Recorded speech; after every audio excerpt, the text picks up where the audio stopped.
বিকেল 3:30 থেকে বৈষম্য বিরোধী জোট বা কোটা আন্দোলনের শিক্ষার্থীরা জড়ো হতে থাকে ঢাকা বিশ্ববিদ্যালয়ের লাইব্রেরির সামনে। কর্মসূচির অংশ হিসেবে একটি প্রতিবাদ মিছিল নিয়ে বের হয়। মিছিলটি শাহবাগে এসে অবস্থান নেয়।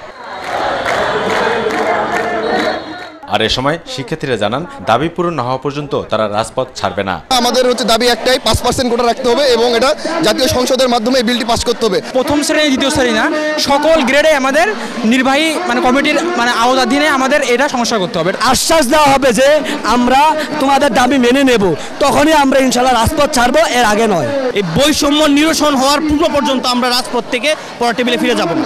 সুস্পষ্ট একটি বার্তা আমাদের কাছে না পৌঁছায় ততক্ষণ পর্যন্ত আমরা ছাত্ররা রাজপথ ছাড়বো না এবং নিয়মিতভাবে আমাদের কর্মসূচি দিতে থাকবো। আমরা চাই সবাই সুযোগের সমতা পাক এবং সবাই একই রকম সুযোগ পাক। পাশাপাশি যারা কোটা বিরোধী শিক্ষার্থীদের উপর হামলা চালিয়েছে তাদের বিরুদ্ধে অনতিবিলম্বে ব্যবস্থা নেওয়ারও দাবি জানান শিক্ষার্থীরা। কোটা প্রথার যৌক্তিক সংস্কার করা এবং প্রতিবন্ধী কোটা ও আদিবাসী কোটা রাখা করে আমাদের এই এক দফা এক দাবি মেনে নেওয়া না হচ্ছে ততক্ষণ পর্যন্ত ছাত্ররা রাজপথ ছাড়ছে না। কুমিল্লা বিশ্ববিদ্যালয়, চট্টগ্রাম বিশ্ববিদ্যালয়, শেরেবাংলা বিশ্ববিদ্যালয় যে শিক্ষার্থীদের উপরে অতর্কিতভাবে হামলা করেছে তাদেরকে আইনের আওতায় আনা না পর্যন্ত আমাদের শাহবাগ চত্বরে এই আন্দোলন থামবে না। কর্মসূচি অনুযায়ী আগামীকাল সারাদিন দেশব্যাপী অনলাইন বৈঠক করবে শিক্ষার্থীরা।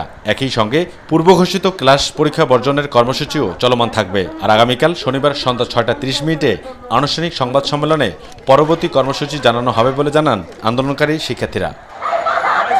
অবু সৈয়দ অপু, মাই টিভি, ঢাকা।